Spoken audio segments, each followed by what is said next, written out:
The Second Thursday in Lent. The Danger of Evil Words, by St. John Chrysostom. Whoever shall say, "Thou fool," shall be in danger of hell-fire. To many this commandment hath appeared grievous and galling, it for a mere word we are really to pay so great a penalty, and some even say that it was spoken rather hyperbolically. But I fear lest, when we have deceived ourselves with words here, we may in deeds there suffer that extreme punishment. For wherefore, tell me, doth the commandment seem overburdensome? Knowest thou not that thy punishments and most sins have their beginnings from words? Yea, for by words are blasphemies, and denials are by words, and revilings, and reproaches, and perjuries, and bearing false witness. Regard not that its being a mere word, but whether it have not much danger. This do thou inquire. Art thou ignorant that in the season of enmity, when wrath is inflamed, and the soul kindleth, even the least thing appears great, and what is not very reproachful is counted intolerable? And often these little things have given birth even to murder, and overthrown whole cities. For just as where friendship is, even grievous things are light, so where enmity lies beneath, very trifles appear intolerable. And however simply a word be spoken, it is surmised to have been spoken with an evil meaning. And as in fire, if there be but a small spark, though thousands of planks lie by, it doth not easily lay hold of them. But if the flame have waxed strong and high, it readily seizes not planks only, but stones, and all materials that fall in its ways. And by what things it is usually quenched, by the same it is kindled the more. For some say that at such a time not only wood and tow, and the other combustibles, but even water darted forth upon it doth but fan its power the more. Whatever any one may say, becomes food in a moment for this evil conflagration.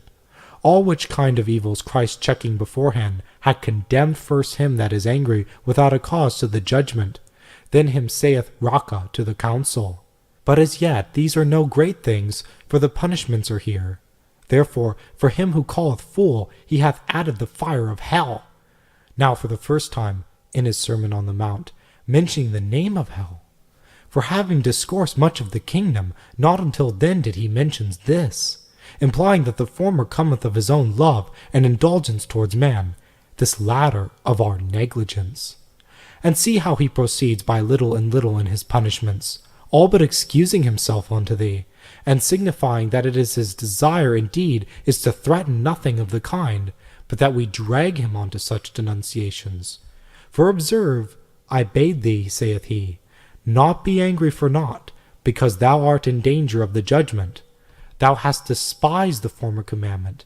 See what anger hath produced. It hath led thee on straightway to insult, for thou hast called thy brother Raca. Again, I set another punishment, the council. If thou overlook even this, and proceed to that which is more grievous, I visit thee no longer with these finite punishments, but with the undying penalty of hell, lest after this thou shouldest break forth even to murder.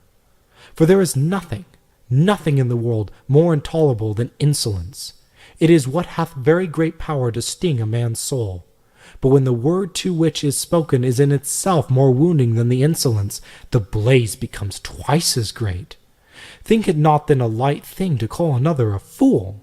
For when of that which separates us from the brutes, and by especially we are human beings, namely the mind and the understanding, when of this thou hast robbed thy brother, thou hast deprived him of all his nobleness. Let us then regard the words merely, but realizing the things themselves and his feelings, let us consider how great a wound is made by this word, and unto how much evil it proceeds. For this cause likewise cast out of the kingdom not only the adulterous and the effeminate, but the revilers also. And with great reason, for the insolent man mars all the beauty of charity, and casts upon his neighbor unnumbered ills, and works everlasting enmities, and tears asunder the members of Christ, and is daily driving away that peace which God so desires, giving much vantage ground unto the devil by his injurious ways, and making him the stronger. Therefore Christ himself, cutting out the sinews of the devil's power, brought in this law.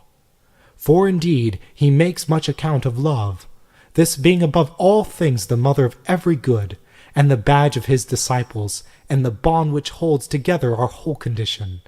With reason, therefore, doth he remove with great earnestness the roots and the sources of that hatred which utterly spoils it.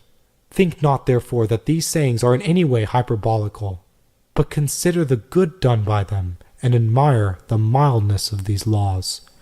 For there is nothing for which God takes so much pains as this, that we should be united and knit together one with another. Therefore, both in his own person and by his disciples, as well as though in the Old as in the New Testament, he makes so much account of this commandment, and is a severe avenger and punisher of those who despise the duty. For in truth, nothing so effectually gives entrance and root to all wickedness as the taking away of love. Wherefore he also said, when iniquity abounds, the love of many shall wax cold. Thus Cain became his brother's murderer, thus Esau, thus Joseph's brethren, thus our unnumbered crimes have come reveling in, this bond being dissevered.